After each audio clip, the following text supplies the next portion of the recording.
I want to try to buy a crashed car off an auction website and then personally wrench on it and try to fix it to see if I can make a profit. I've watched a ton of these auction fixing videos on YouTube where people get cool cars for a fraction of the full price, but it always seems like the person making them does it as their full-time job, or at least has a lot of experience. I'm a complete beginner. Am I about to absolutely get rinsed and lose a ton of money? I don't know.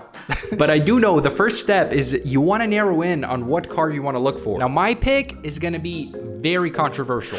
I've been a closeted lover of this car for years. This is like top 5 worst things I can think of coming out as, but I'm gonna be brave. This car was released when I was in middle school, and as soon as I saw it, I thought it was the coolest thing ever. As soon as a SoundCloud rapper would make it back in the day, this is what they would buy. Although it costs $160,000 brand new and it looks like a supercar, true enthusiasts quickly shut it down because it's just not fast. And if you haven't figured it out yet, I'm gonna be looking for a BMW i8. And I thought it would also be a fun challenge to see if I can buy this car for less than what it would cost me to buy a brand new Toyota Prius, which a well-optioned one is gonna run you about $41,000. Step 2 was to look through auctions that are selling the car you're looking for. I looked for auctions where an insurance company was selling it directly rather than a third party, as that seems a little less sus. I also didn't want to buy a high mileage one or one that was insanely crashed, which landed me on this option right here. This thing looks pretty sick. Not a huge fan of the rims. I think those are aftermarket, but I love the black exterior with the light interior, and it only has 28,000 miles. This is like the perfect spec in my eyes.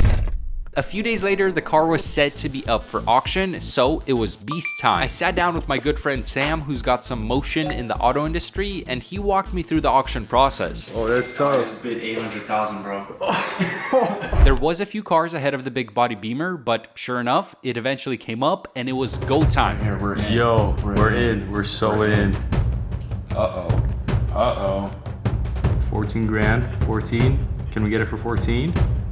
There's no shot. This is gonna be a long one, I promise. 15 grand was all. The auction started at around 10 grand and kept going up from there. I was feeling a little nervous as I saw the price climb to 18,000, then 19, and then past that, but the auction stopped at $20,775, with us being the highest bidders. Oh! Let's go, 20K! I kind of can't believe this is real. We actually won. I was hoping to get it under 25. We won for about 20 grand, 2 grand worth of auction fees, so about 22 grand total. I'm gonna go to the bank, then go to an auction branch to pay for the car, and then I think we can start driving out to pick up the car. So after all the fees were said and done, I paid 22.5 grand to clear my debts with the auction, and I was now allowed to pick up the vehicle. Now, normally you'd pay a professional car carrier truck driver to pick up the car for you and then drop it off wherever you'd like. But it's only 5 hours away from me, so I just paid for a U-Haul trailer, and I'm gonna go try to pick it up myself. So we're gonna drive out tomorrow morning and hopefully get to see the car.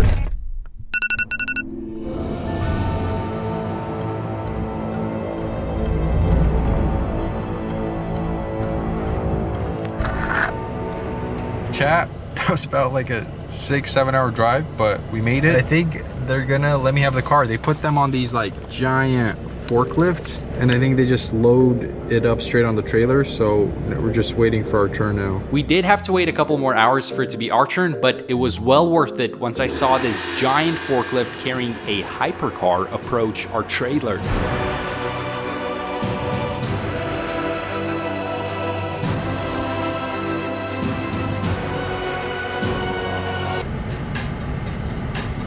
Yeah, I've never towed a car, so I did my best to strap this thing up, but I'm really glad I raised up some experienced gentlemen waiting in line. They had the forklift driver push the car further back onto the trailer, and then I ran into some subscribers who helped me strap down the front. Oh yeah. It was a team effort, but I was driving out feeling super confident with how the car was strapped down. However, that confidence was shaken up as we found ourselves on the side of the freeway just 15 minutes later. So the doors can't seem to close for some reason. Angel and Juan were telling me it's because the battery's dead, so it can't latch. But we were hoping they wouldn't fly open on the freeway. I whipped up this Freak Bob strap down lituation, but luckily it was revealed to me that I could just manually lock the door with a key, so that's what I went with, and then just took it really slow and steady on the way home. By the absolute grace of the Lord, we did make it home. But honestly, super sketch process, and after gas and U-Haul rental fees, it cost me the same to just have it shipped.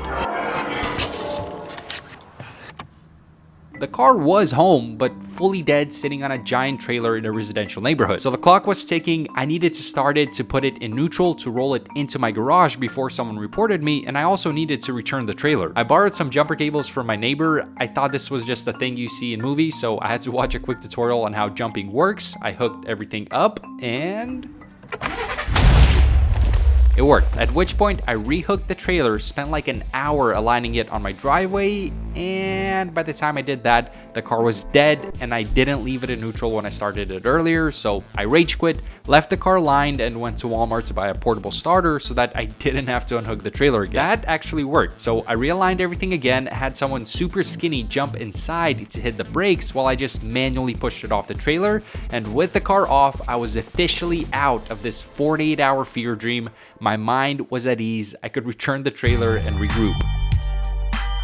In the evening, Sam came by to check out the car, and together we took off the front hood. He explained that to begin this fixing process, I had to start taking off parts that looked broken, so I went out and purchased some tools and a jack stand at Harbor Freight so I could really start wrenching. I also just realized how environmentally conscious I'm being. Not only is this a hybrid car, I bought it crashed, so I'm saving it from the dump. I'm also likely going to be using recycled parts to put it back together. Mr. Beast, Kamala, Trump, if you're watching this, hand them over. Give me my carbon credits. Go ahead and put the carbon credits in the bag, bro. Now that I had some tools, I began the fixing process by attempting to take off the fender, which I gave up on pretty quickly, and then went for the bumper. Took me a couple sessions, a few rage quits, but I was eventually able to take it off and could now see the full scope of the damage. Hell, off rip, even with my untrained eye, I could see we would need new headlights, new brackets for the headlights, a new bumper and everything that comes with that, like the grill and whatnot, a new hood as well as the mechanism for the hood to open, new SpongeBob fish tank, new fenders for both sides, and then the trickiest part, the actual mechanical damage up front here, and then any pipes and mounts or brackets leading up to that cooling system, which could stretch pretty deep into the car.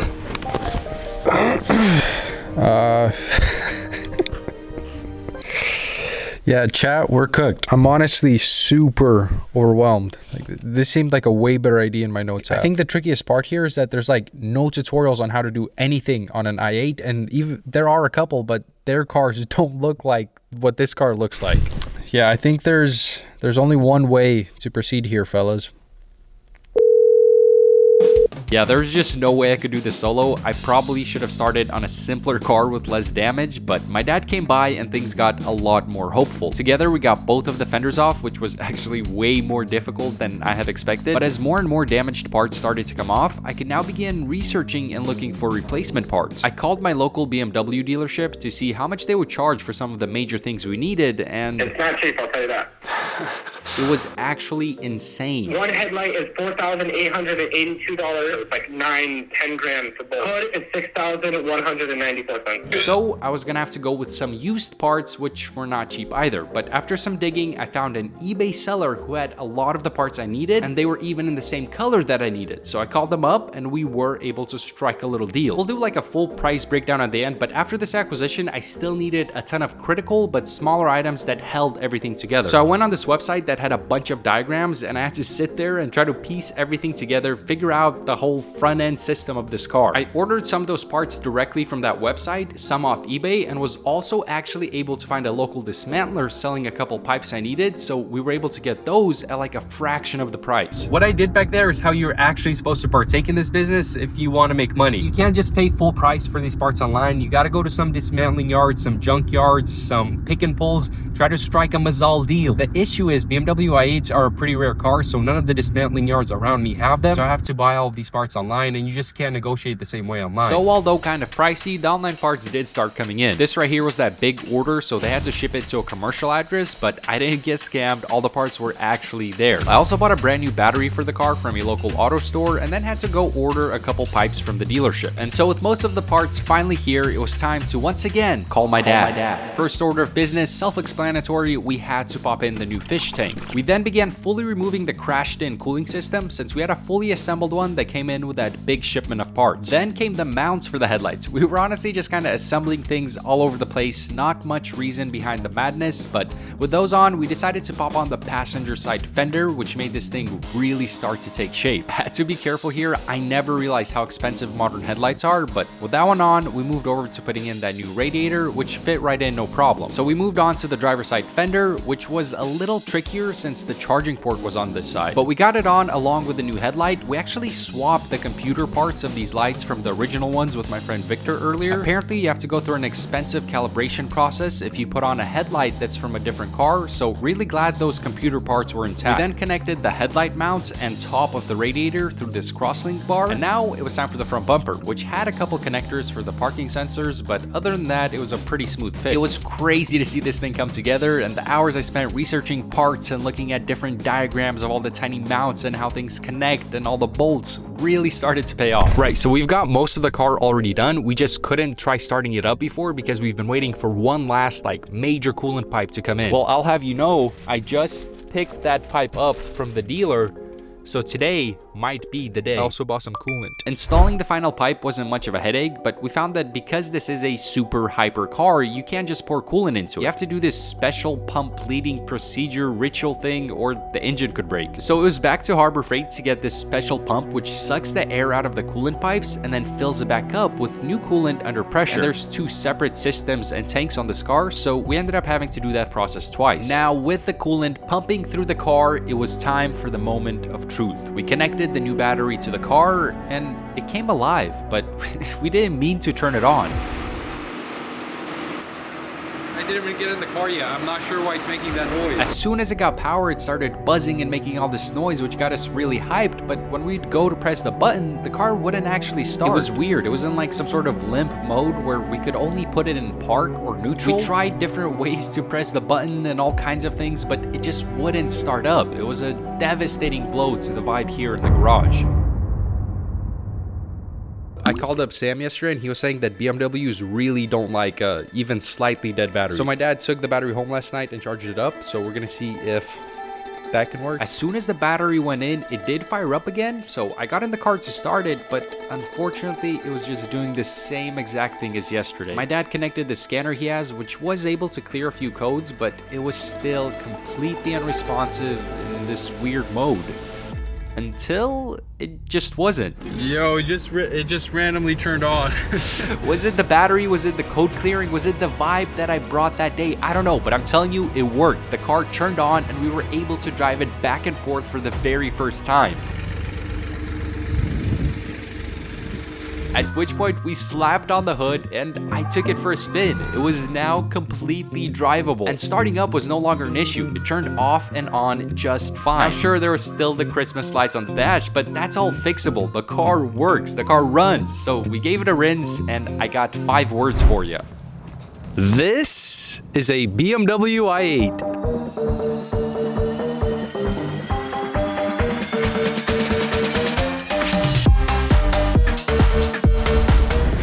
You gotta let me know if I'm tweaking here, but for the money, this is an absolutely insane car. Well, I guess I haven't broken down the price yet. I mean, it's 10 years old, but it still looks like something from the future.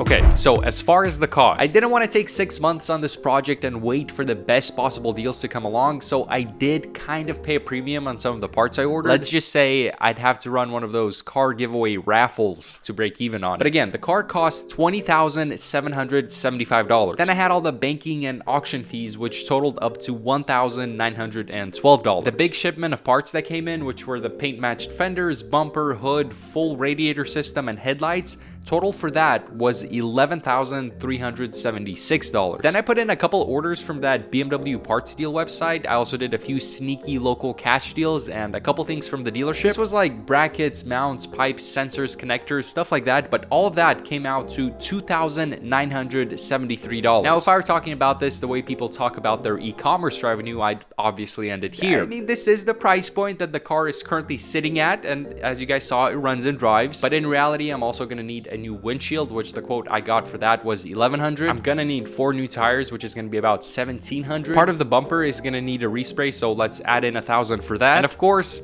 I mean, you saw the dash. That's definitely gonna need some work, but I have a friend who deals with this kind of thing come by, and he has this super crypto computer, so he scanned the car and told me it actually doesn't look too bad. Can you play games on that? No. I should be able to have everything smoothed out, finalized, recalibrated, all the modules reset. For worst case scenario, $2,500, but I am gonna have to take the car to the shop for that. So all in, we are just $2,000 above the cost of a brand new Prius, coming in at a total of $43,338. Not a crazy deal. I think we might have failed on the whole make a profit portion of this thing, but I'm hooked. I want to try this again. I want to run this back with another car, so let me know if you have any suggestions.